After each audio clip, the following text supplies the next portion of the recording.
What's going on, y'all? Can you hear me? Yes. Let me know if I need to speak up. Sometimes my voice can be a little lower, and I know sometimes people have different hearing abilities, so let me know if I'm speaking too loud or if any of the panelists are speaking too loud. Cool?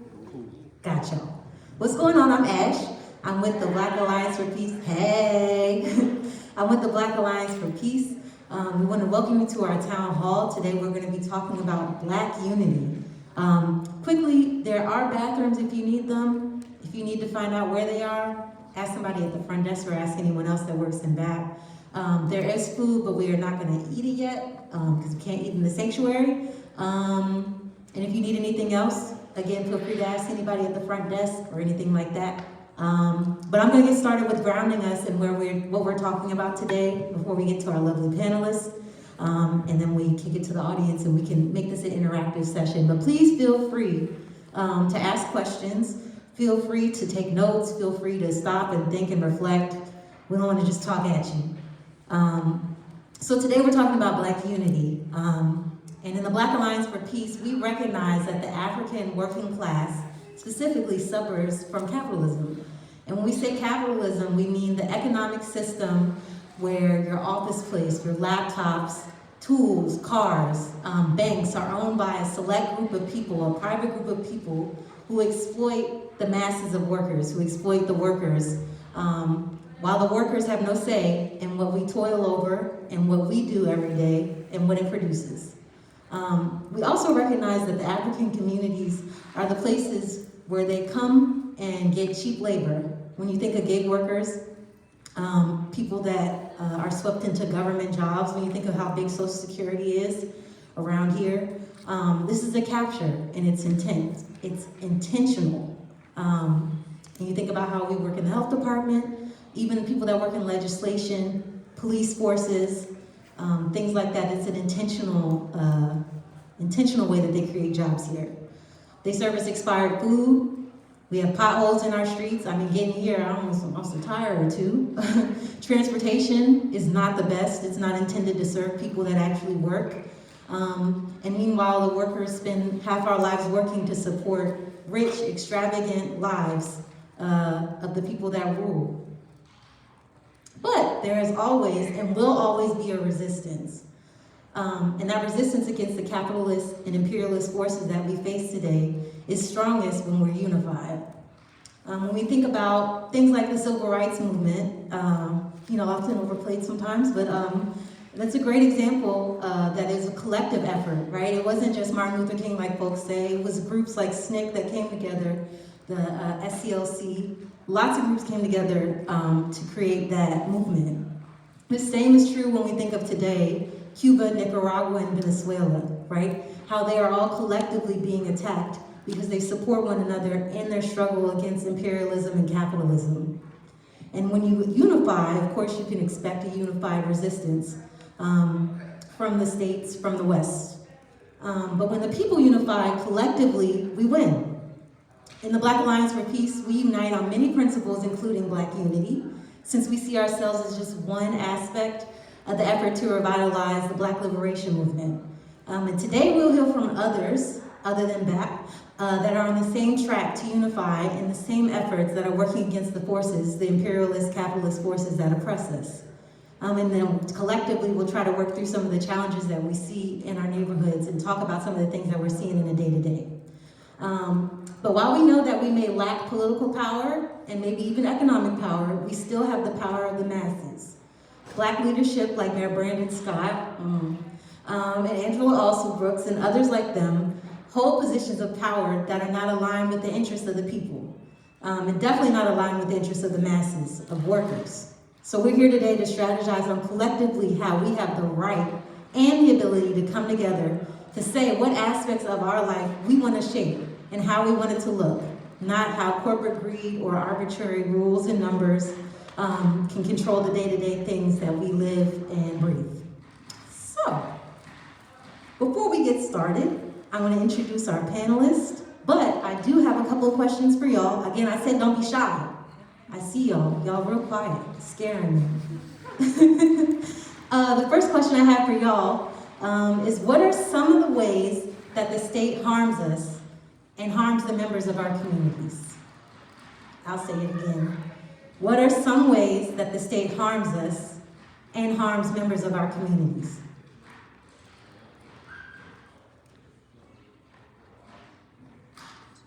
Yeah.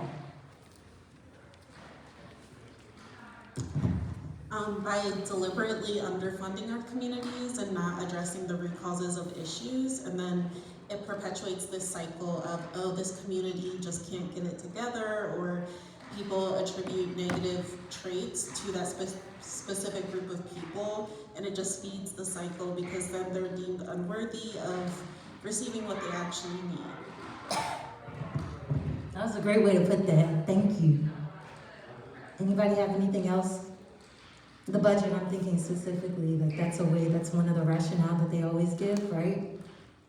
Let's undercut education. Yeah. I mean, the fact that we're a republic and not just, I can talk about it, not just Maryland, but all states are so dependent on the federal government and taxes, and the fact that they can kind of hold us hostage, and they hold our politicians hostage, which ends up affecting us in terms of the dollars that we should get, but may not get. Got you. Threats So. are real, and they're even heightened right now. Oh, I was going to repeat it. Oh, you're going to repeat that? You will be my runner. Okay.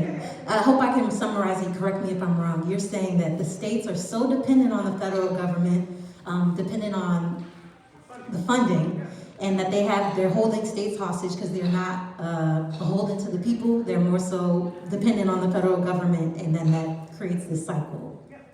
Got it. Thank you. Perfect. What's up? The federal government also uses our tax dollars to perpetuate violence abroad as well. The biggest example being sending money to the colonial state of Israel. They have Medicaid, but we can't. You know, they have free healthcare, but they cut our SNAP benefits. Another example was the Philippine Enhanced Resiliency Act, which they passed during July 2025. They allocated $2.5 billion to the armed forces of the Philippines, which is known for their grave human rights abuses, and is also a source of huge corruption and graft. That's where our money is going to, not towards our communities, not towards fixing the potholes on our roads, or even supporting our educators here in Baltimore City. Thank you. We still got time if anybody else has another response. That was a great point. I've heard what's up? 3 folks talking about financial. Police and prisons. Well said, brief, period. And that is beyond, police and prisons and schools and plenty of places. Anybody else have anything to add? Yeah. The way that every year we hear the same excuse during budgeting times, that we have to cut the budget. As a result, they continue to lay off year after year after year more teachers from the schools. The classes are already overcrowded. They cut back on funding for special education and students that use developed IEP programs, and that's one of the examples. Huge harm. Yeah, what's up? Yeah, I think one of the ways that they harm us is how much they fund systems that, are violent against us. One thing about the city budget for the police department this year is over $600 million.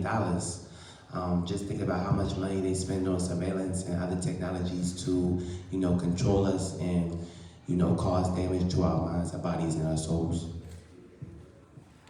Thank you. Yeah. And in connection to the damage to our mind, bodies, and souls, the policing and military, what's the word? The policing present in mental health as well, and the ways in which the connections between mental health facilities and prisons as well. That's inherent in even how folks are navigating. They're navigated while they're experiencing mental health emergencies. Yep, you'll be the last one. Oh, I'm sorry. And we got time for one more. We got I just want to add to the prisons and the mental health hospitals and how they often conduct unethical research on people that hasn't been consented to. We supposedly have this system of institutional review boards, but still today there are problematic studies that still somehow get through, or studies that you read about, and it's like, how did anyone approve this or, peer review this before it gets published, and no one brought up these issues?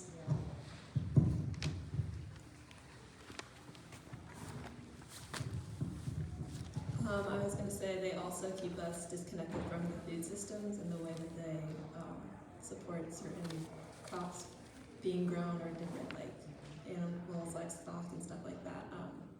So we're just more disconnected from how we produce food. That's a great one. We've been talking about mental health, but just talk body and soul, everything, how big pharma controls. You talk about the imperialistic control that's within our United States and our government. Pharma. Great point, yeah. Sorry.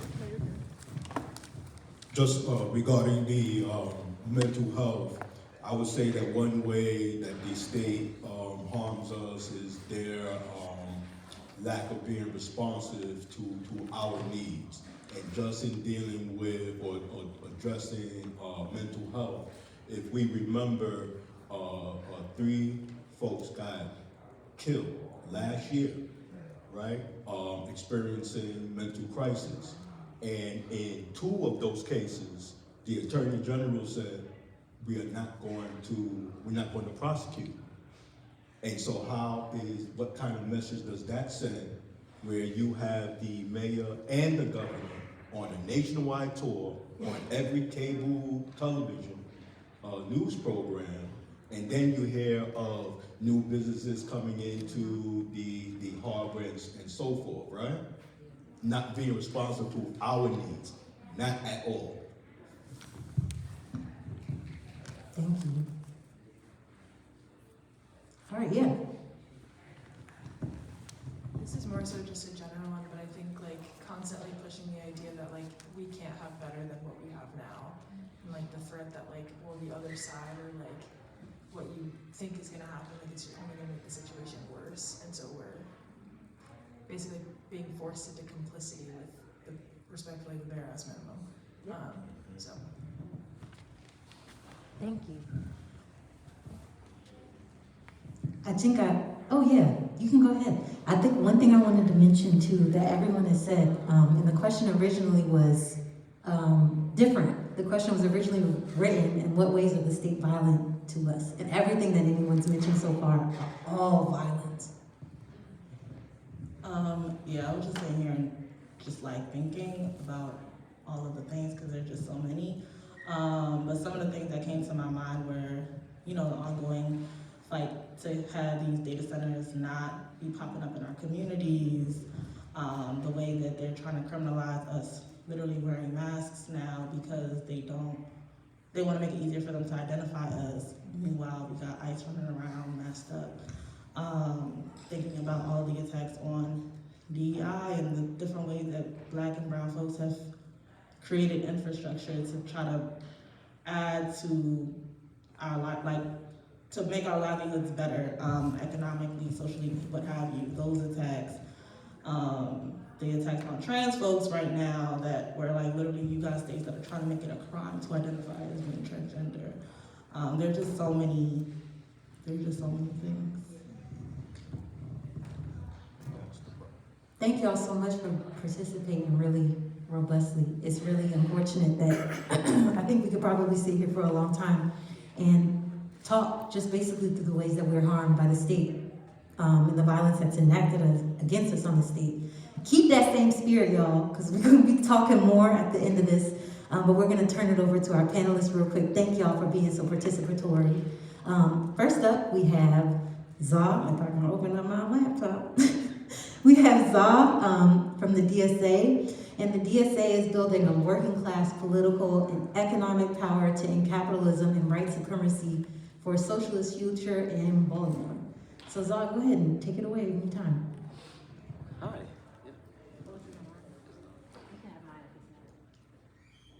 Hello, testing. Hello. Yeah, thank you, Ash, for introducing me. Yeah, so hi, I'm Zah. I am one of the steering members of the Greater Baltimore DSA. GREAT stands for Democratic Socialists of America.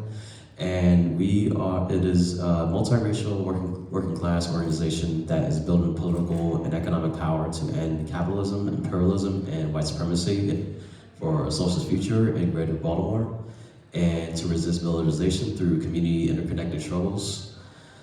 And yeah, that's me. Go ahead, talk. For the campaigns? Yeah. Yeah, sure. Yeah, so for what our work is, what it entails is that for one of our campaigns that we are working on right now,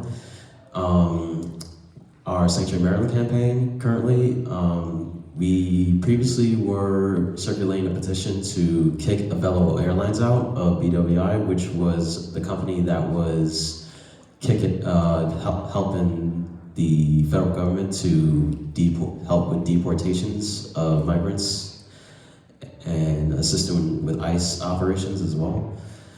And for last year, we were able to apply pressure and to kick the Avelo out of BWI. And yeah, we had over like 17,000 signatures across Maryland, which is really huge. And right now, we pivoted to focusing on doing legislative tracking, such as the Aviation and Health and Safety Act, and agitation for the General Assembly session, trying to recruit people in ICE Watch teams, coalitioning to oppose the Hagerstown concentration camp that is being built right now, and also trying to resist other concentration camps that are being built in Maryland, like in the Cockeysville one. If for those who are unaware, there was a bill that was passed in the Baltimore County legislation to ban the construction of the Cockeysville concentration camp. So that was a huge one, and for now, and also we are working on attempting to meet with legislators regarding ICE activities, as well as protecting our community members and our migrant community brothers and sisters as well. And for our second one, our second campaign is called Right to Strike. So Right to Strike involves, we're trying to actually achieve, have the workers, public sector workers in Maryland to be able to obtain the right to strike. Because currently right now there's a public sector strike ban that's currently in place in Maryland that has been around for a long time. And one of the ways we can build power and just actually achieve equity and liberation and economic equality is for workers to have the right to strike who are in unions. And that is a really important component to labor organizing.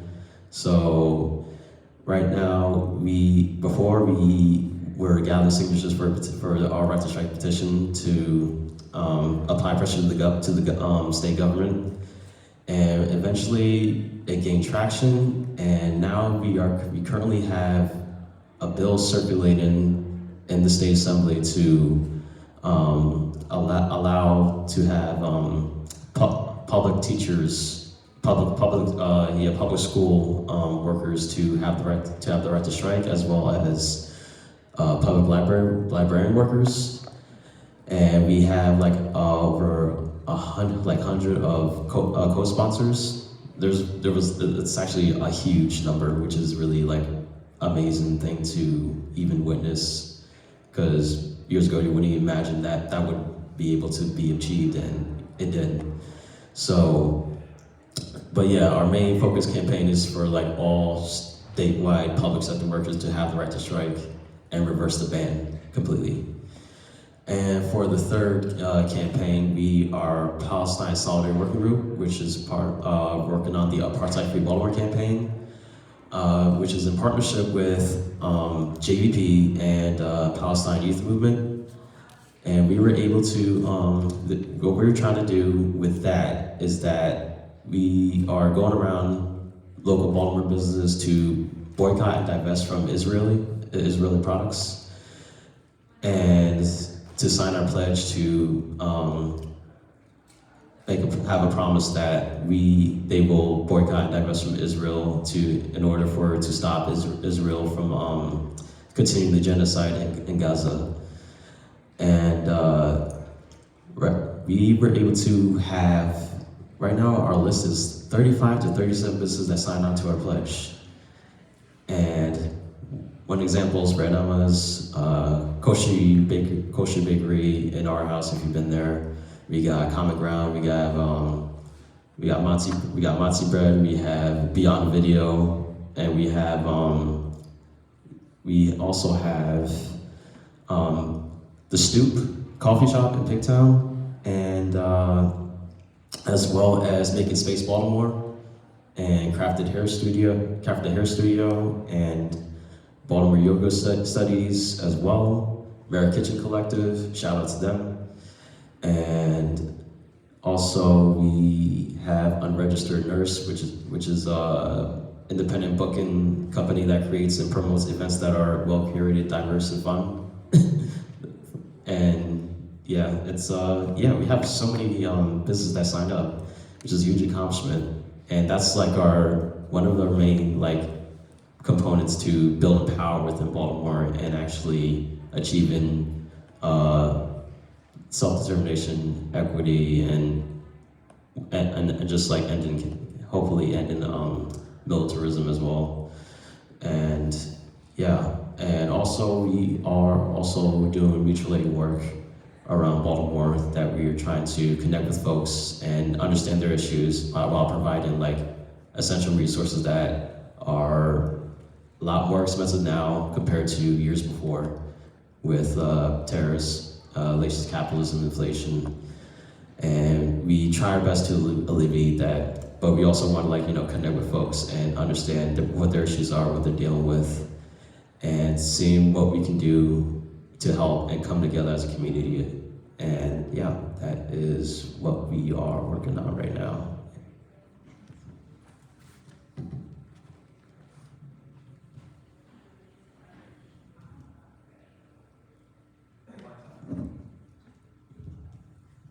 It's not. Oh. Wait a minute. When we find out women in tech. All right. Women. Yeah. Thank you so much, Zah. And if you guys have any questions, feel free to hold them until we get to the Q&A portion, which should be pretty soon.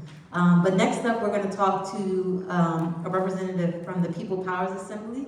The People Powers Assembly fights to defend the rights of poor and working people, including jobs, education, and healthcare. And they do this while they're also struggling against racism, sexism, police terror, and low wages. So we're going to turn it over to Carrington next. And if your mic doesn't work, let me know. Hello, oh wait. This button? Yeah, there we go. Good afternoon, sisters, brothers, and siblings. My name is Carrington. I'm with the People's Power Assembly. I'm also a member of Local 930, Walters Workers United, under AFSCME Council 3. Our sister unions, the BMA union, Baltimore Museum Art Union, so always shout out them. But yeah, a little bit about what the PPA is doing, but I'd love to continue the discussion on why Black unity is so important in this age of continued police and ICE terror and state oppression. The People's Power Assembly last year has spoke with the 3 individuals murdered by BPD.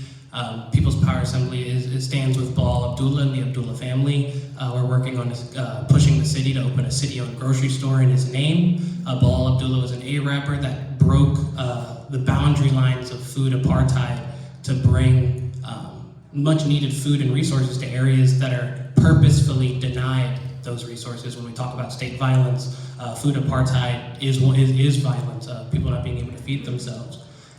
We've stood with Peter Karsha Brooks, we've stood with Dante Melton Jr., and we've stood with Freddie Gray in the past, Tyrone West, and his sister Tawanda Jones, the Marlon Barnes and their family. We're engaged with the struggle directly, with the struggle of police violence and also violence in the prisons in the state of Dariah Green, for the case of Dariah Green and Marlon Barnes.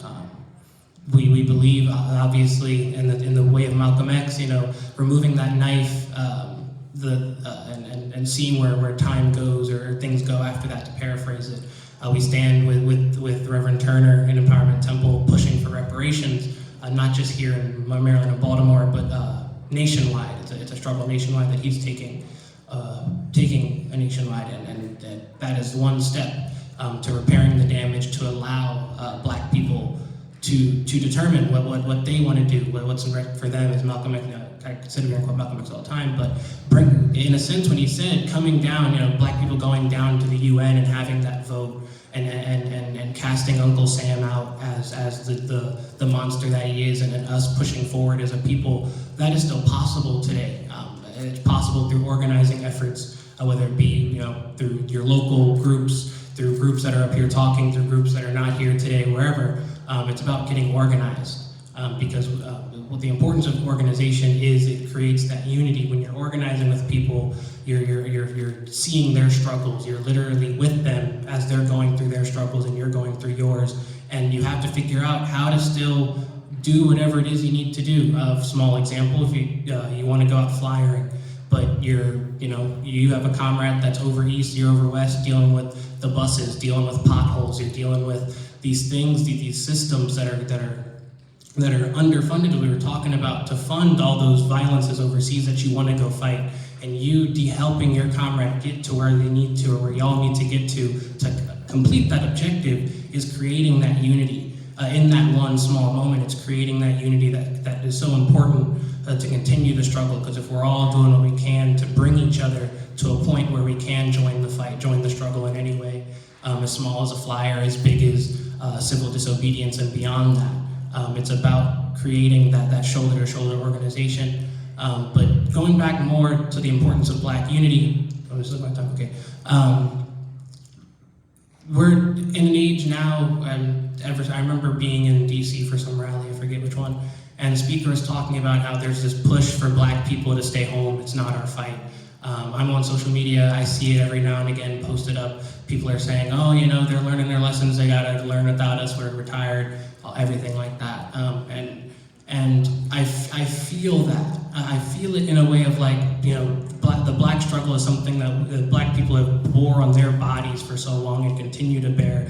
And it's something that's always brought up by US media as something that's this great, oh, look what happens when America is striving for its best. The civil rights struggle is championed by the US. Donald Trump quoted Martin Luther King on MLK Day to justify US imperialism and justify the continued destruction of Black and brown communities. But the real unity, it's important that we stay engaged in the struggle, because it's what social media says, but we see every day. When I'm working at the museum, actually, the Baltimore Leadership School, Baltimore Leadership School for Young Women did a walkout. They walked from their school down the street, around the museum, and they took over that Washington Monument, the Washington Memorial right there. They took over the South Park, and were filling the streets. They marched in the streets, they marched in the sidewalks, they took over the park, and they filled the air with chants of,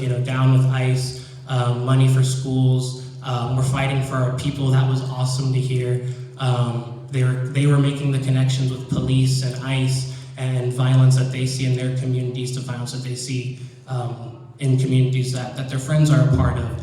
And we're seeing, through social media as well, the continued violence on Black and brown people. The way ICE executed Renee Good, shooting her 3 times with the 3rd shot being lethal, that is almost, I believe, if not the same story of Donnell Rochester, who was murdered, and it was the 3rd shot that was the lethal shot. In both instances, police and ICE left both individuals bleeding out, dying, not rendering medical aid. Alex Preddy was dogpiled, his weapon stripped from him that he was legally able to have, and murdered. Tyrone West was dogpiled and murdered by BPD. Dante Melton was dogpiled, tortured, and belittled by BPD for 6 hours until he died. Peter Karsha Brooks' door was kicked in and she was shot. US agents, federal agents, ICE are kicking in doors with no warrant, snatching people away, committing violence. Officer, what's his name? The guy from Park Heights that attacked those two people with his car. We just saw that ICE ran over, led to the death of Linda Davis, I believe her name is. And then BPD has another instance where they shoot into a car and they hit a 14-year-old girl. I think this was just a couple days ago.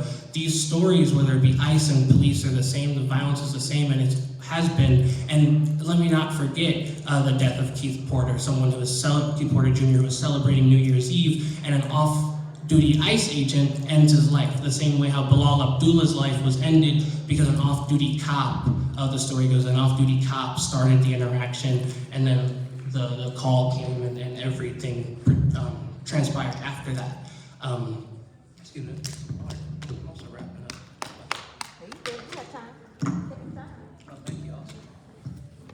But the violence is the same, whether it's carried out by police, by ICE.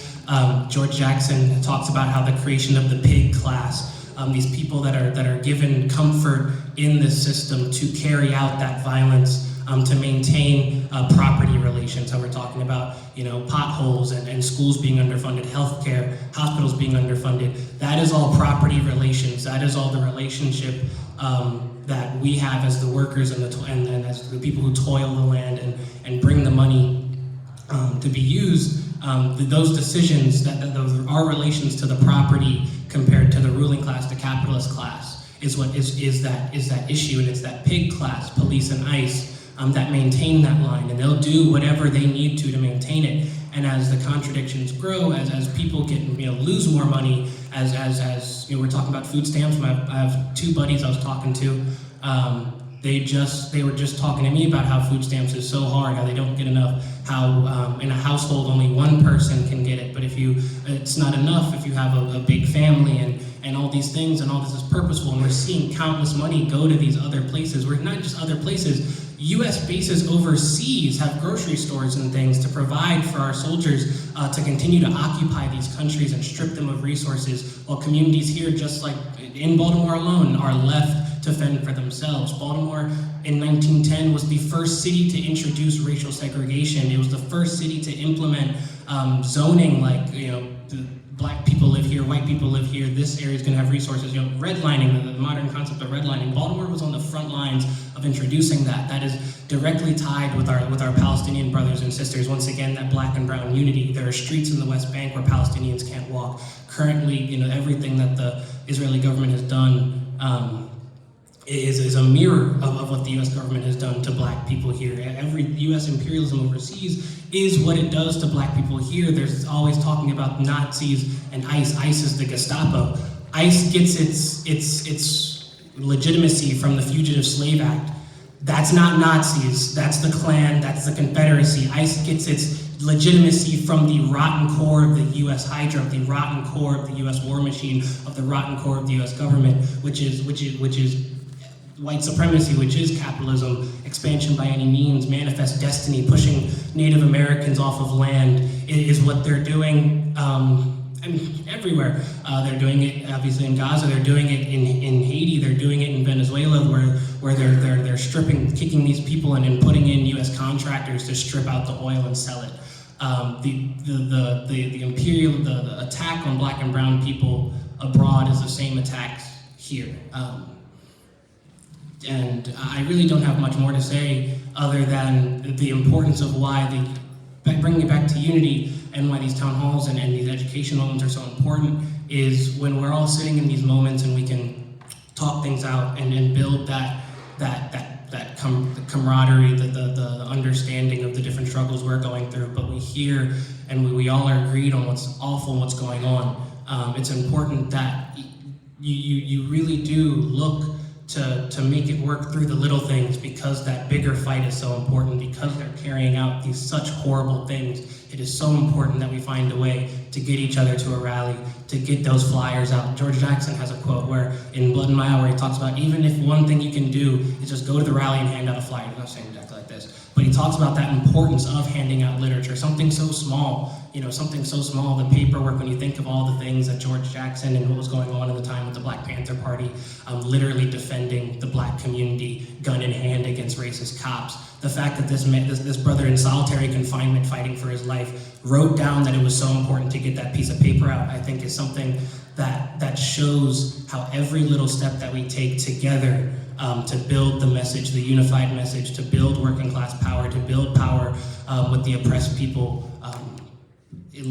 will lead to that moment where we can actually follow through and smash racism, smash Zionism, smash capitalism, and build, because we've already built the grounds to do it. Not build in that moment, all of a sudden build socialism, but we built it every step of the way to combat and eventually topple those resources to where the transition can be. It's already something that people have faith in. We need to build that faith and trust that we can do it. And that starts by just the little things. That's why unity is so important. Thank you.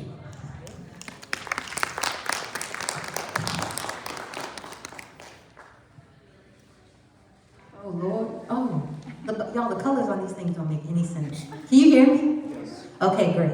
Thank you so much. And you segued into some questions that we have for the panelists already, Carrington. And between you and Za, feel free to answer both or one or the other.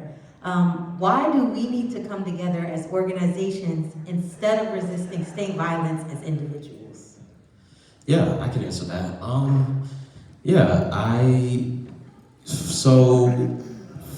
If we fight capitalism, militarism, and imperialism alone, then we're not really gonna win, because we're splitting our power from one another, and we're not acting as a collective. We're rather acting as a hyper-individualist, scattered movement. So, and we don't, key to actually building political power, any economic power, and just even building black unity. It's just connecting with each other and just building that community solidarity of all races within the working class movement. And it's just it could be just the little things, just sharing resources or mutually distribution, or just talking to your neighbor, could do a lot more work in a lifetime than what you're trying to do by yourself. So it's if you really want to build any kind of working class socialist future, we need to actually connect with one another and talk with one another and build that solidarity, keep building that trust with one another. And also just just be there for each other, materially, emotionally, mentally, any of that. It could just actually help, help us achieve what we want to achieve, which is equity among ourselves in the long term. Got anything to add? Yeah, sure. Why is it important for us as groups to come together?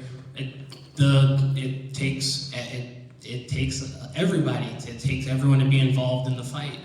Whether at the point when the conflict happens, or to just not just conflict, but this conflict that's continuously happening. Not to jump to such an extreme, but I mean, Black Panthers, the Rainbow Coalition with the Young Lords, and the forces in Chicago. To go even more extreme right now, you have the axis of resistance with Iran, with Palestine, with Yemen, with Lebanon that's fighting off U.S. imperialism. Within the genocide in Palestine, you have the resistance factions, which all had to put aside their own things to come together and be a part and to complete their objective, to ward off and survive, and fight Zionism, fight capitalism, and also to continue the survival of their people. And that is ultimately why it is important for groups to come together because the fight is greater than us. In the example of Cuba, there are many different groups in Cuba, and then they all came together when it was time for that. So it's important that groups do come together, but it's also important that their groups have their ability to have people that they each group's has their sphere of influence. And you got to respect that, and that's what makes coming together so awesome and so impactful. Because when we bring the different spheres together, it creates that unified, that bigger front together to punch back as a unified fist stronger. That's really it. You kind of touched on, both of you all kind of touched on this. Can you talk more about what collective resistance means to your organizations, to you all, and why it's important? Not just resistance.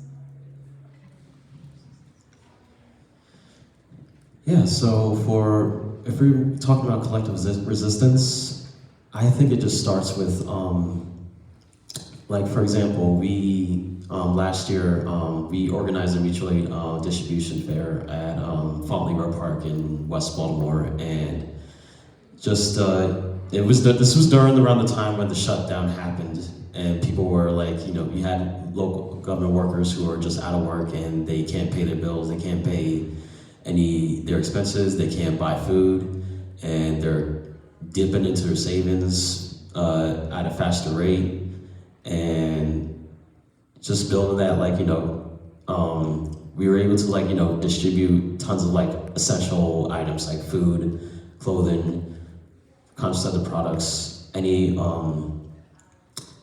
just bringing everyone together outside.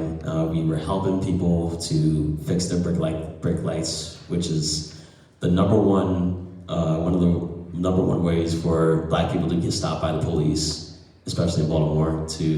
Whenever their brake lights are out, cops are always they always try to stop Black people when they're driving. And it also has led to a lot of harm, physical harm, and which eventually most oftentimes leads to death.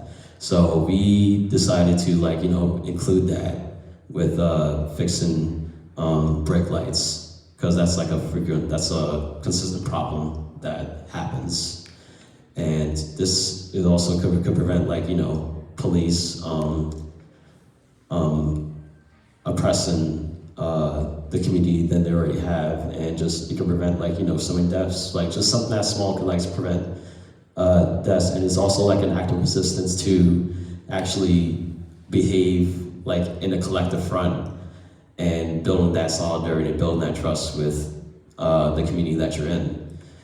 And this is also relates to how there are alternatives that we could pursue rather than just relying on policing system, which is policing was originated from slavery. They're slave catchers. They've always been slave catchers, and that itself, being self-sufficient with one another, collective as a collective, rather than just relying on the policing system, the criminal justice system to solve our problems. That alone is that's one of the perfect examples of building an act of resistance, because we can govern ourselves. We could build self-determination for ourselves, and it leads to a broader fight of dismantling capitalism in the long term.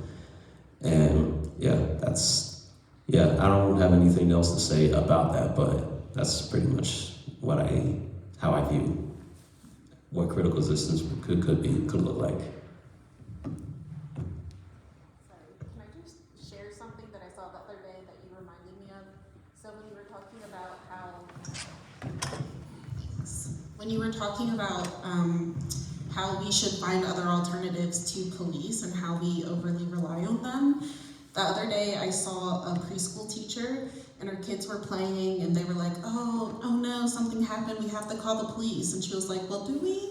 What else can we do besides calling the police? And they were like, no, we have to call them. And she was like, well, let's try to come up with some solutions together. What are other ways that we can solve the problem? And so she got them off of this idea that, you know, anytime something bad happens that you have to call the police. And it just reminded me how young these messages are that are ingrained in us. And like even these small acts of just asking kids other ways in their play to not rely on police could also be resistance.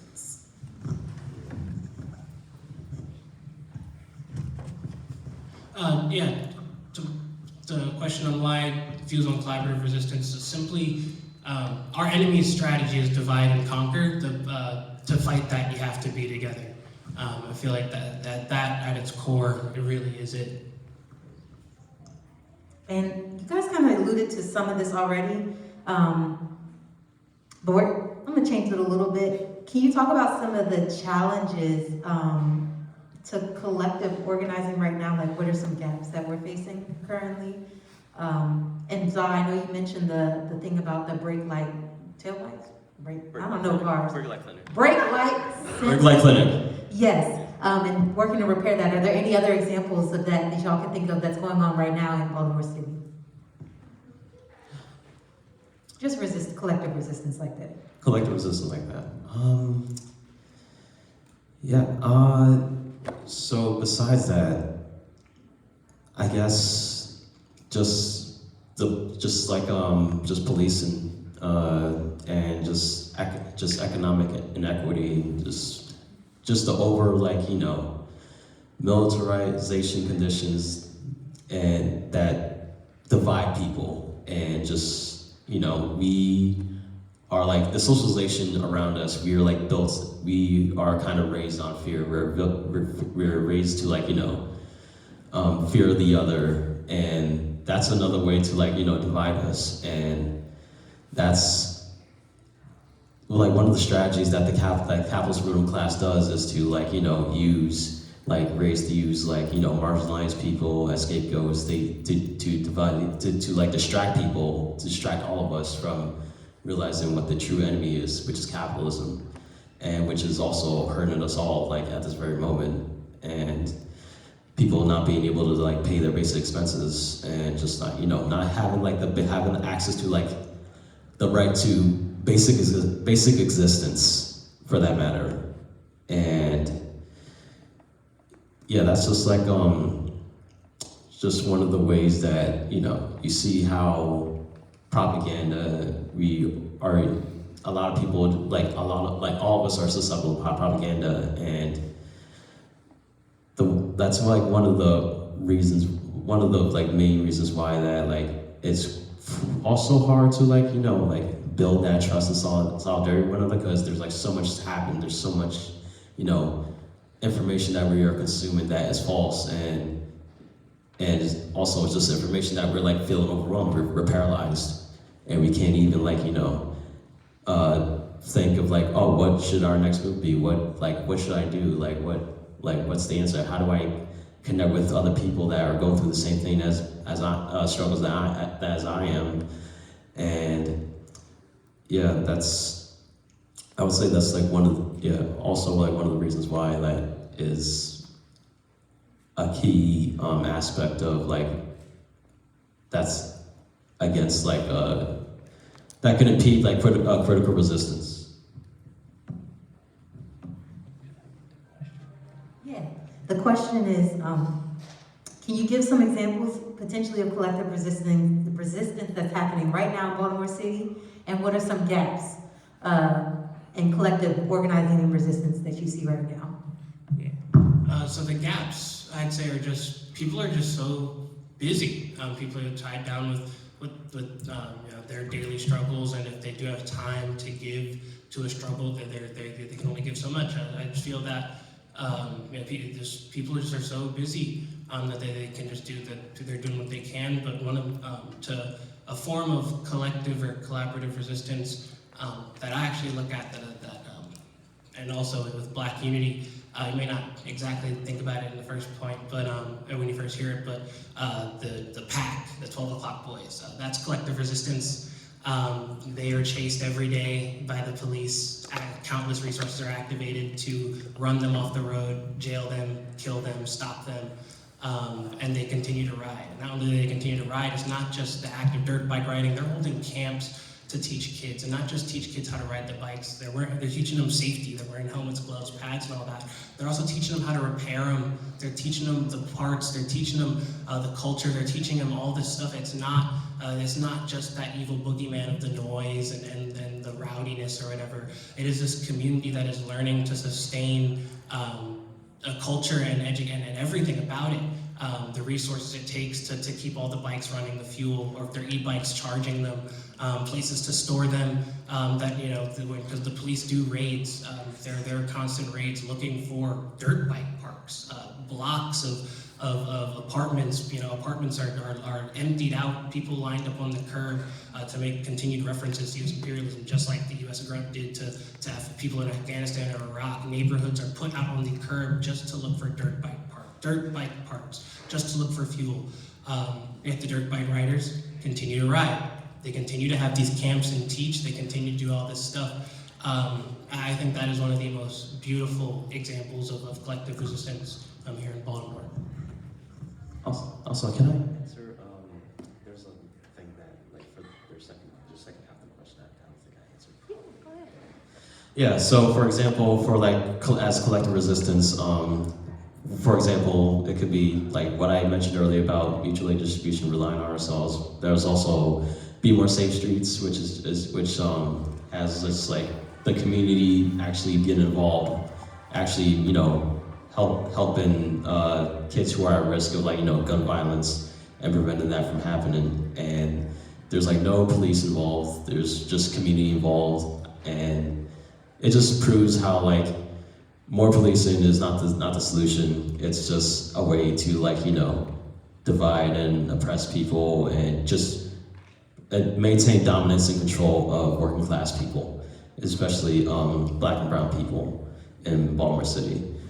And yeah, that's one of the things that are just just emphasizes how we have the power, we have the potential to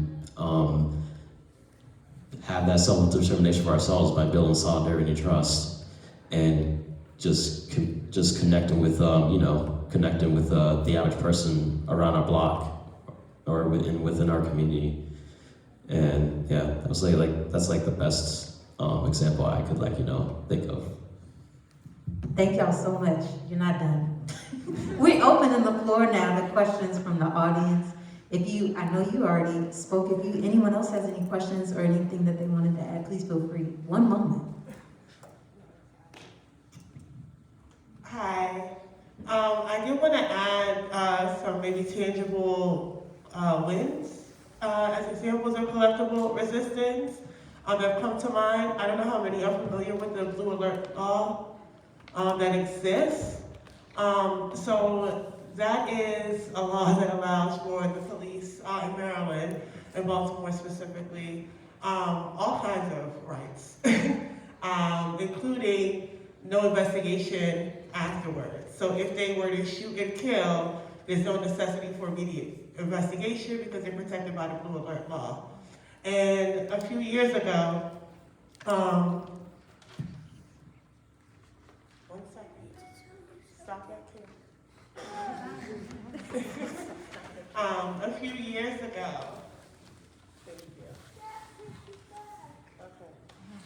ago, it was collective resistance with a bunch of organizations around the city that went to Annapolis and continue to fight. Now, the Blue Alert law still exists, but it is not as meaty as it once was. So I want to name that. And then also more recently, Keith Davis Jr. in the fight to free him. That was years of collective resistance with a multitude of organizations against a very popular state prosecutor who is still beloved to this day. So when you are faced up against the city, these kind of wins are possible through collective resistance and getting as many people on board as possible. So I just wanted to name some things that have happened, that are currently happening, that we have won, so that, we can have some concrete understanding. Okay. And we are joined by another panelist from Organizing Black. Feel free to ask questions of them as well. But the floor is open. Thank you so much, Erica, for adding that to any, questions from the audience. I got you. And feel free to raise your hand too if you have something to add. Thank you so much.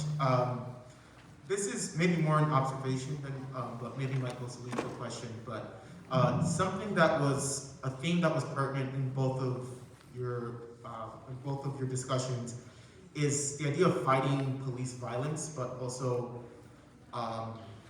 maybe at the same time prison abolition. And one of the things I haven't lived in Baltimore my whole life. I've been here for like maybe 5 years. But one of the things that has been a little bit surprising is how many groups are organized around ending police violence, but haven't come together. Like in terms of I almost like there's enough groups that are, whether they're political or like more community based, that are like involved in like ending police violence and prison abolition, but there hasn't been almost like a conference or like this big meeting of all the groups. And so I guess that's something that I wonder, and maybe can you all think of maybe why that might be, or like what would be a strategy to have all these different groups come together? Because there's a lot of groups, but honestly, it has been one of the shocking things to see that like there hasn't been like almost like a meeting of all the we are focused on ending police violence in all of Baltimore. All of these groups have come together for like a day or a retreat or something like that. And if y'all want to, feel free to respond. Try to keep it to 3 minutes under so we can get to a lot of folks. You can answer that. Part of my comments were kind of a question. I mean, answer to some of that. Oh, okay. So, I mean, first, I'm Andrew from the People's Power Assembly. That's my comrade, Carrington. I'm also a member of a Marxist-Leninist party. Thanks. I think this is something that comrades in MAP will be able to relate to. Is we are scientific socialists, right? We're not utopian socialists. There's not a silver bullet or a panacea, but rather a process on the road to communism. A stateless, classless society where human cooperation is the order of the day rather than profit. I do a lot of thinking about unity. I've been in the city for a long time. As of this year, I've been with the People's Power Assembly for 10 years. And this is a question we get a lot, is why aren't more groups working together? And it's a very good question, but it does have an answer. Just on the example of ending police violence, there are different organizations that reflect, the number of organizations can kind of reflect the number of positions on a very large spectrum, the number of theories of change on a very large spectrum. And just because I'm a Marxist-Leninist does not mean the People's Power Assembly is Marxist-Leninist, but we're certainly working class partisans. But our position is there is no ending police violence without the end of capitalism. As long as the capitalist state exists, the police exists to defend those property relations, those class relations. And as long as the state is ruled by the capitalist ruling class, the police are their armed force. Is simply it.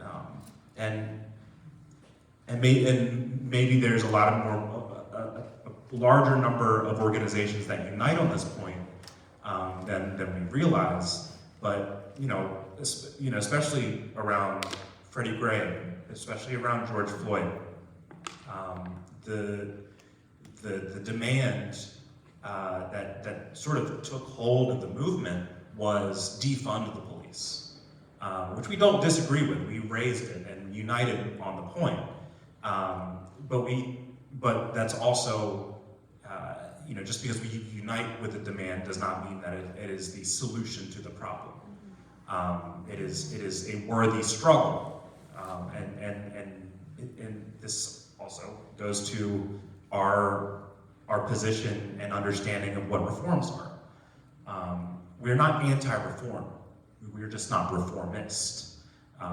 Reforms are not, you do not reform your way into socialism. You do not reform your way into a revolution. It is the mass struggles and the mass movement that are built out around these reforms. And if we are taking care and responsibility in these struggles for reforms, we are also educating people along the way. Here's why this will fail.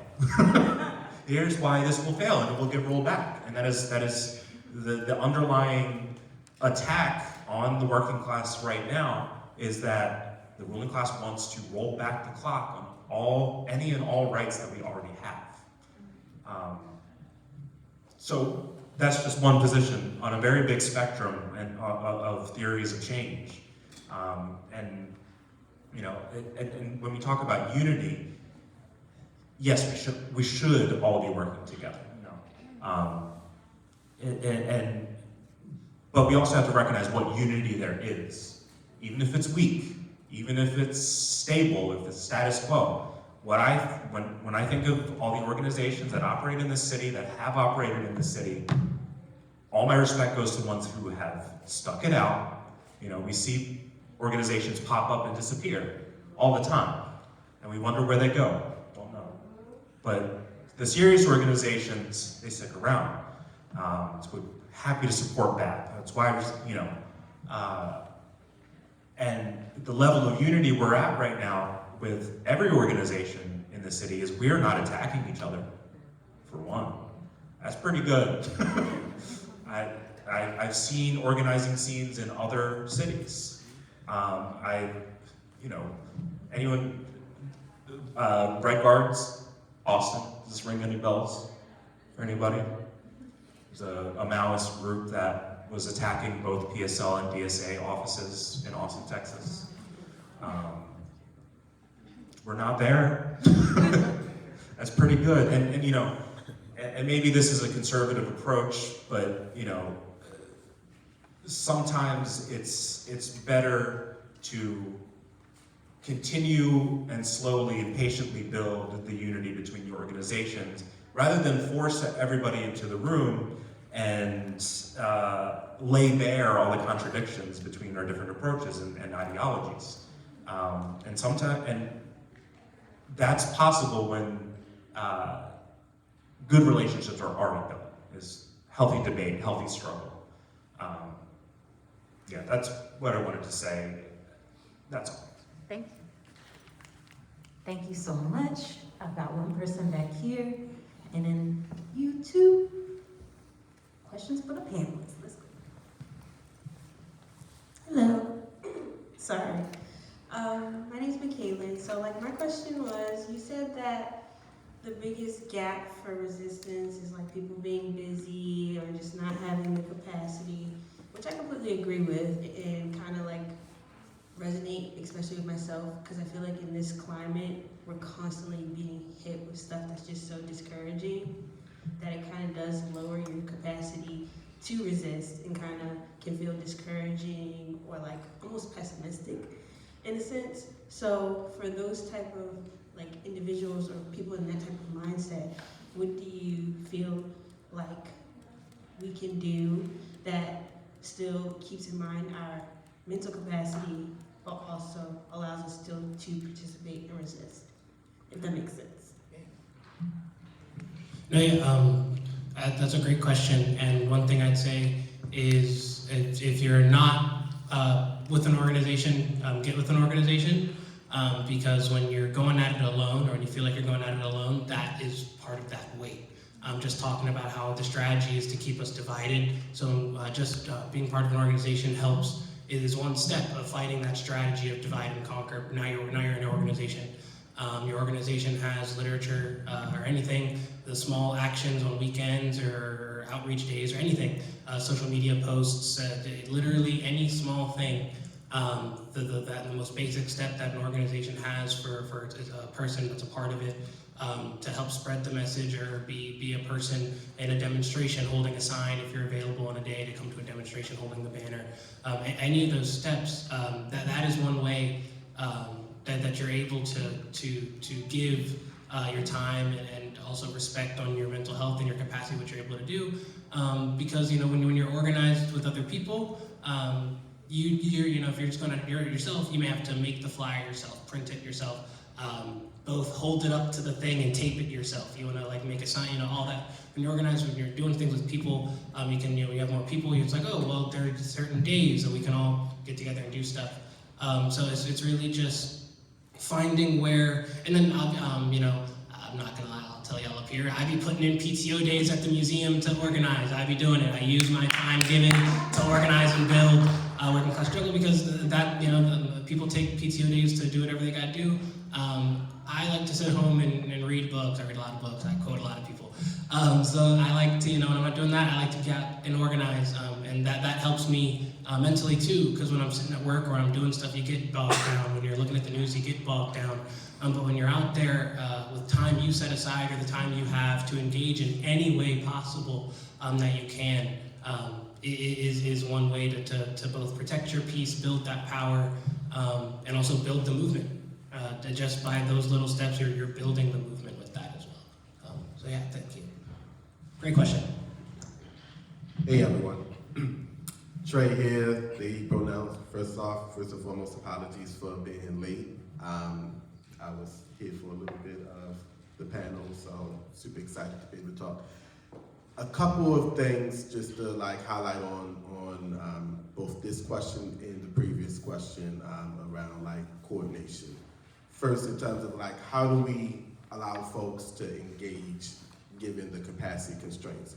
One of the things that I think must happen is that we actually have to redefine what it means to be a movement worker, what it means to be a person in resistance.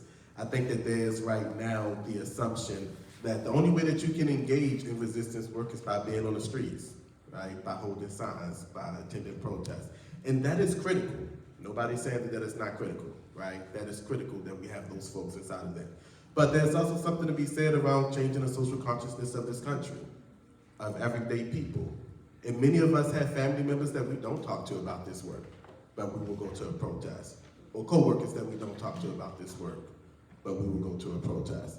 And so sometimes we actually have to start with the vantage point of where we're at, right? And so I want to encourage that, yes, capacity is a real thing, and also let's get really creative, because the way in which we begin to change the consciousness is by starting from the vantage point of wherever we're at. It's going to be my first sort of piece of that. I think that there's something to be said around the coordination that folks brought up, and apologies, I take notes on my phone, so promise I'm not texting, I'm just writing down notes because I'm somebody who likes to remember things and it can't all be inside my head.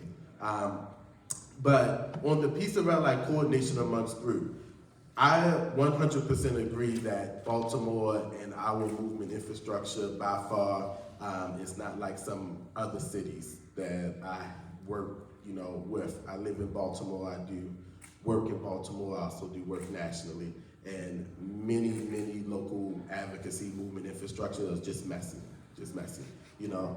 I won't also lie and say that Baltimore's at different times have not been, There have been many organizations, even some inside of this room, where we've called each other out, right? And I think that we have to get really creative around the ways in which we actually face conflict.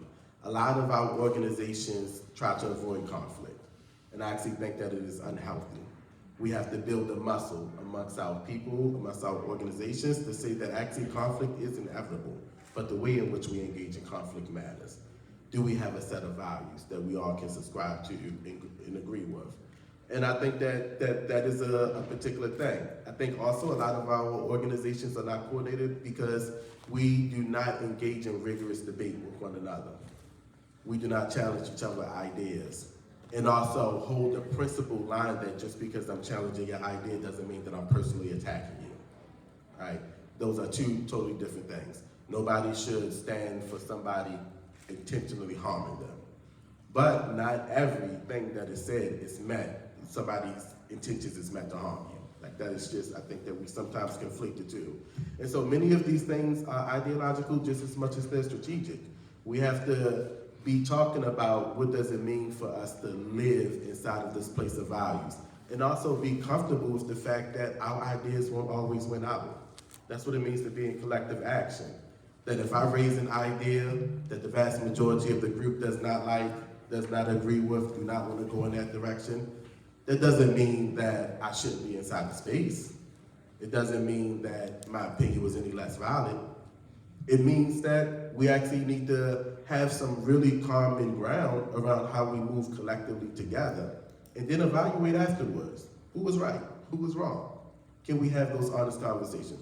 So I put that all out there just to say that I think there's some things that we have to sharpen, muscles that we have to build so that we can continuously stay in collective action. And I think there are many organizations who want to be in that collective action space so that we can make sure that we build a movement as strong as our opposition. I totally agree with like what the other panelists have to say, and I just wanted to emphasize and hit home the point that one of the gaps that prevents coordination and coalition is just isolation, and capitalism has caused us to be more isolated over time, especially post-COVID. We are more we don't really communicate with one another interpersonally anymore. So it's just more just taking the one of the best ways is to alleviate that is what Trey was talking about earlier, is to have those discussions, have those conversations, and just mainly just to just taking the initiative of whatever vantage point that you already are put in, depending on your position, whether your neighborhood, your work, or your place of work or family.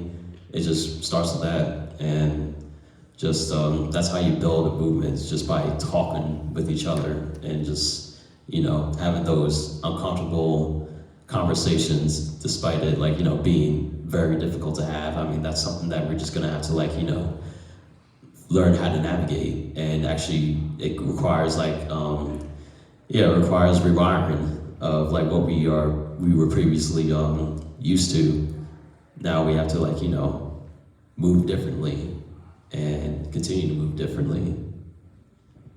Thank y'all. We've got 2 questions left, and then we're gonna move into breakout groups. But just for this, so we can make sure we're good on time, we're gonna have a question here, and if we can get a panelist to respond to the last 2 questions that we have, so we can be good on time. Thank y'all. This is more of a comment to some of the kind of the themes that we've been discussing today. My name is Biggie. I'm from an organization called Tango Migrante. It's based off of defending the migrant rights for Filipinos. But we're kind of also here to bring solidarity, that we're not just here in the struggle all by ourselves, but we're here all together. And that kind of that discussion that we brought earlier about what it is, how can we bring some unity coming into this together? And it's that many of us in other organizations, similar to the room that we're in currently, are in this question right now, and that the longer, outside of the shootings and the killings by ICE the past few weeks, has brought us all kind of to this question here in the city of we're all at different spectrums of different organizations. What is something we can come together to in order to come to a united front? And I think I just wanted to really bring this spirit in, and that kind of really get to that next stage of many of the organizations are talking amongst each other currently, and that I invite some of us in here to come talk with each other as well. So I just wanted to echo that out.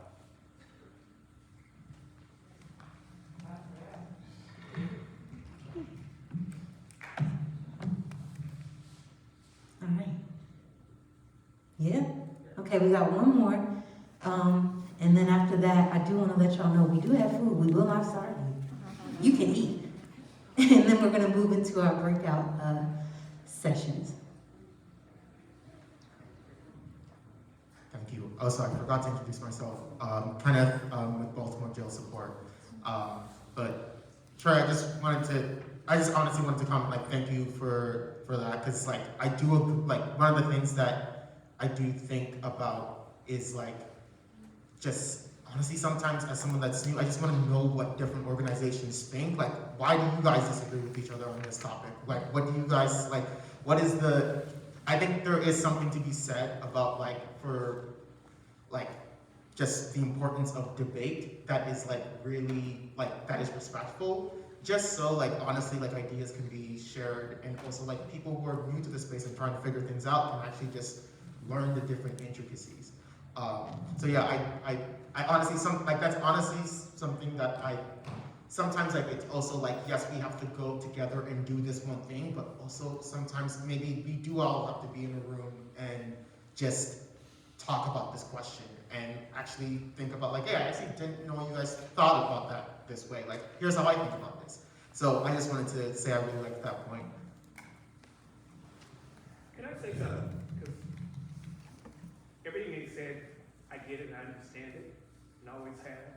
And the question you asked is good in terms of you've got all these organizations and why. So let's just say, first of all, thank you guys for organizing this because you're bringing different mindsets together.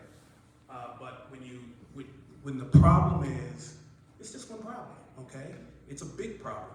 How do you solve the police issue? And you deal with it just like that. It's everybody's problem. So all the different organizations just attack it with, okay, this is our specialization. What's your specialization? This is our specialization. And then there's strength in numbers that you guys already talked about, or just participate by putting out a flyer or doing something. You mentioned, having a conversation with a relative. But the problem is police brutality, and focus on that, not how I feel we should do it. The problem is police brutality. So put everybody in the room and attack it at the stages or the ways that you can do it collaboratively, okay? 1 minute response. 1 minute, wow. Meaty 1 minute. I appreciate that. I also want to offer that even in putting people inside of the room to talk about an issue as big as police brutality, a part of the challenge, as I've encountered it, is that if all of safety, let me reframe this. If all that people know about safety is police, they will naturally revert to what they know. And so I think it is actually our job to come together and actually give somebody a different vision, a different viewpoint. And so I think the piece around police brutality, where I'm like, yes, agree. We all need to come together, focus, have shared language, be able to push out a central message. And I also think that there's some nuances within that, which is like organizations need to be able to debate, and folks have to be able to say what they're for more than they are saying what we're against. I think we're really good at saying that we're against police brutality. I think that there's a lot of organizations, individuals that have struggled to say, if not the police, then what? And that is the place where like Organizing Back transparently is leaning into dreaming. If not police, then what? Right? We have our own assessments, which we don't have time because I just got told 1 minute. But the last piece that I'll say just to wrap this up is, I think that there's a lot of creativity that is sparked in moments of crisis. We oftentimes view moments of crisis as like the darkest moments in our life. But it is true in this country and in world history that the darkest moments have breeded some of the greatest level of change, the greatest creativity. And so I actually think that we have a moment and we owe it to ourselves, to our ancestors, and to the next generation to be like, what is the new thing that we're going to create? I am pushing that we talk about abolishing the U.S. Senate. It is a piece that people talk about, what is the world system that we want to exist in? Is it socialism? Is it capitalism? Is it, communism? Whatever the thing is. I am pushing that we actually get really creative. I can talk later about why, you can find me if I'm still here. But I think that we just need to get creative in this moment. Our government wasn't set up with a Senate in the first place. It came along late. So, anyway. It's okay. because we're about to move into community discussion. Y'all gave me the alley, we're gonna hit it with a ooh. What? Can somebody in the audience or anyone share with us what your definition of community coalition, self-defense coalition means to you? What does a self-defense coalition mean to you? I'm coming with the mic. Yep. 1, 2.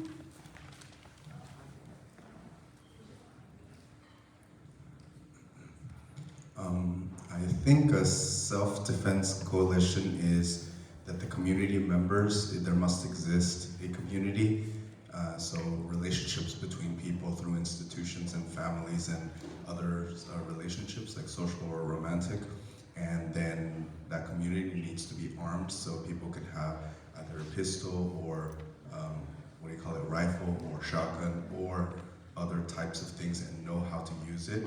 And then, as is the Second Amendment right, and then that community needs to defend itself against abuse, to have dignity and protect itself from any kind of oppression.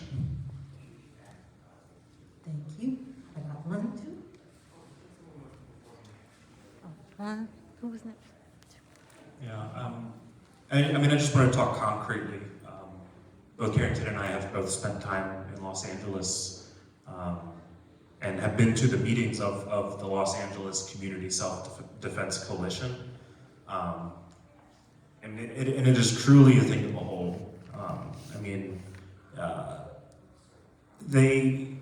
actually what's interesting, because as many organizations are signed on as endorsers and things like this, actually the functional operational work of the coalition is geographical.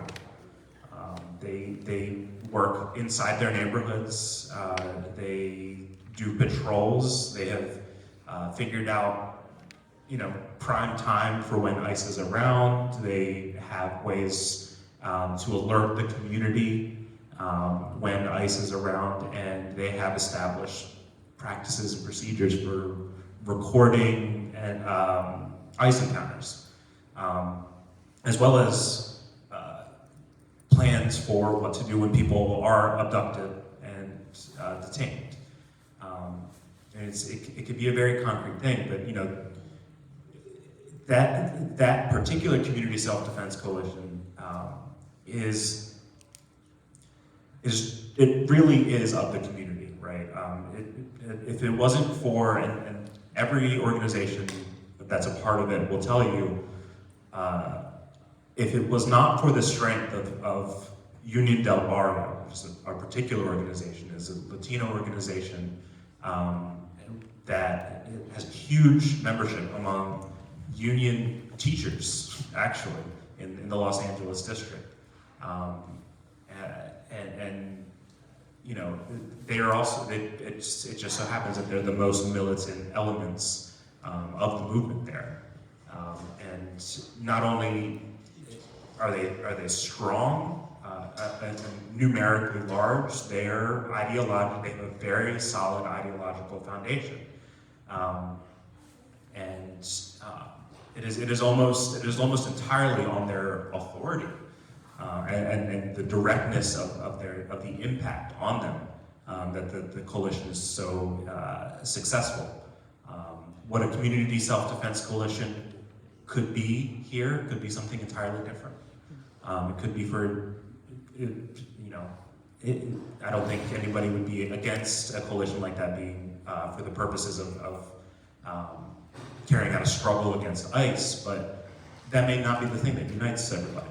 So, yeah. My friend, who did you say was before you? Ori? I think, so when I think about community defense, I think about all the things that have been said, but I also think about creating mechanisms for us to own supply chains and own means of production within our community so that we actually don't have to rely on external things. Because the reality is, even if everybody has guns, if we don't control our food production, people still gotta eat. And so that, to me, that's also a part of community defense, making sure that we have access to the things that we literally need to survive. And then the other thing is, and I think he just mentioned about ideology, like making sure that a part of whatever the work that we do is under this community defense umbrella really does emphasize political and public education, because if people don't understand why we're doing what we're doing, it's very easy for people to defect or become ops or just not engage altogether. So those are some of the things that came to my mind. I'm gonna get you, and then in the back. Then y'all go eat, promise. Thank you. I think for me, and this might be more like theoretical and ideological than like anything concrete, but I think a community self-defense coalition, and like just to take something from the Black Panthers, probably has to think of itself as a colony under an imperialist. I think like that might that's just if like a group believes that they are under attack and like they are under the control of an imperialist power.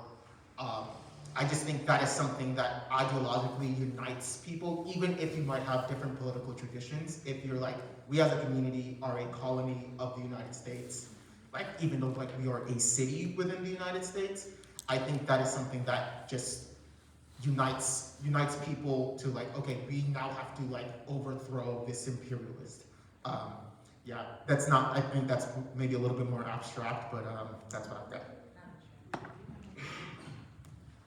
I'll try and make my points succinct. The first things we do have to address is the economic warfare that displaces people in certain areas that have zip codes, and actually creating those places into communities, because at least from where I'm sitting, is that these are just areas that house workers that do specific things for capital and for white supremacy, right? There are areas that are just African, there are areas that might just be Hispanic or labeled as Hispanic, but there are various things going on in those areas. So first things first is to go into those places as organizations, knock on the doors, speak to those people, create the mechanisms for those people to congregate, because all the skills that we need to resist that is against us are in those specific areas.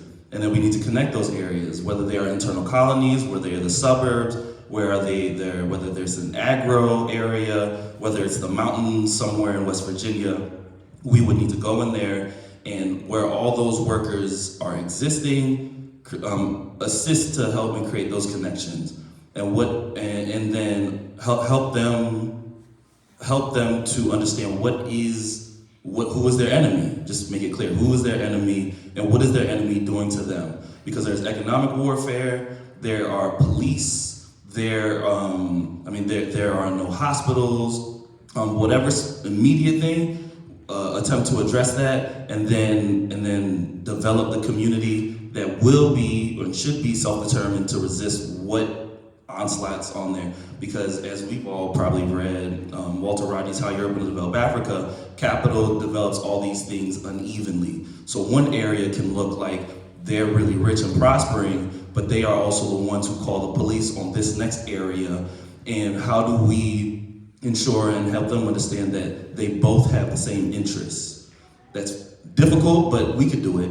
The other thing is, once those communities are functioning and moving forward in a direction, start having the conversations about means of production and connecting to our people who are not within the borders of the United States. We need to have a politic of internationalism, not solely just some narrow national US white supremacist identity. And we have help outside of these borders, work with them, because our organizations, I know BAP is internationalist, I think PPA is internationalist, I think Organizing Black has internationalists in there, and work with them and get materials inside, because once we start working against our enemies have a response for that. I'll stop there because I know we have a breakout group, sorry. Period. No, that was great. That was a great grounding. If y'all did have any other thoughts, please carry that into the breakout sessions. We about to have food, conversation. Please go to the next table, child, the next room. There are 4 tables set up. Please get to know somebody that you don't know. Sit with some folks that maybe you do know or don't. Grab some food, and there's some breakout discussion questions there. And keep in mind the thoughts that you have around the Community Self-Defense Coalition and bring it to the discussion. And we'll come back in 15 minutes. We'll come back in 15 minutes. I can move time. That's bad, y'all. Thank y'all so much. Thank you.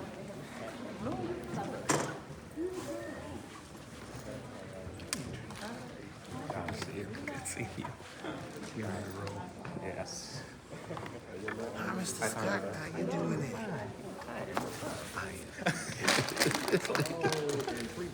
Good comments, good discussion, Mr. Scott.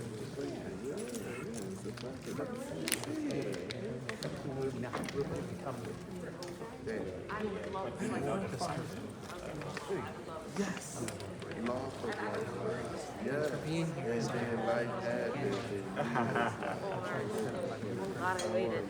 No rushing.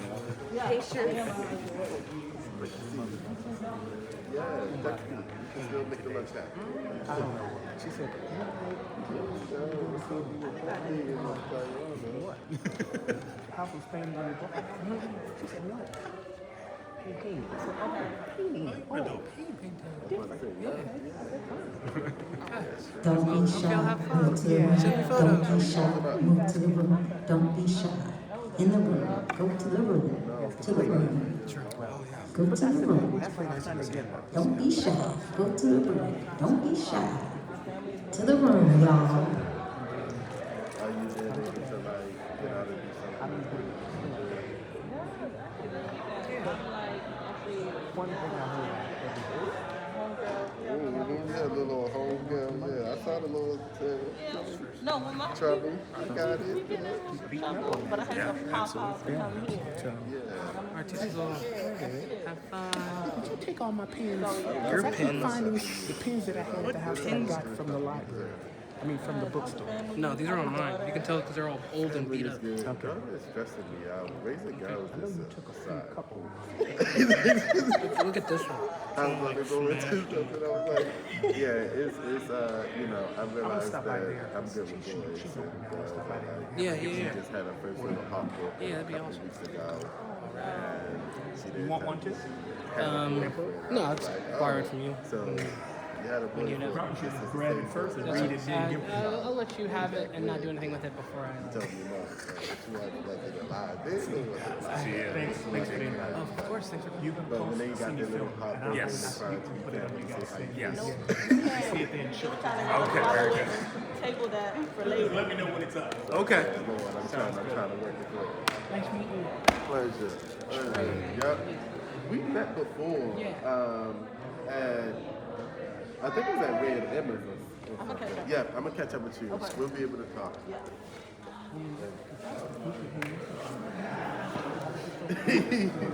Hey, I appreciate your question. What did I miss earlier? Because he was about to tell me he was about to be like, go away and be like, hey, listen, you showed up on time. You might have known that something this shit was talking about.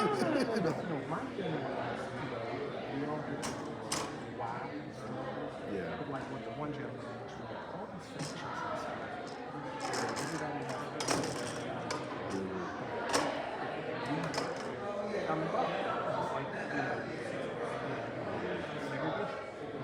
Everybody has a different style of fixing, but they all eventually come together and say, you know what? That's our big problem. So, how we gonna come together? Yeah, one of the So things. that's why I said I thank this organization for obviously the panel, and then there were people out here from other organizations as well. But that table just needs to get longer. Yeah. One of the things that I wish I had time to talk about, and it's something that even I've been growing because of this moment, we have so many organizations that are sunsetting right now. And I think many folks are scared about that. personally, I'm actually excited. I think that the field has long been crowded and divided, and I also think that transitions can be healthy. So I've long told folks that this moment requires us to talk about how do we make sure that we save the infrastructure that we have, but not legitimizing the pieces of our infrastructure that have not served us well. You know, so. These imperialistic capitalists, they just went in turmoil to make sure everything that they put in place lasts a Long time, yep. And they consolidate their power. They transparently, they're not all on the same page. So we're saying the fractions. They're not. How do we consolidate ourselves? The Christian right Yeah. is just totally destroyed. But this is our moment to take advantage of the fractions that they have created until they figure out how to keep consolidating until it's an autocracy. You know. So. Well, look, you guys need to get into this.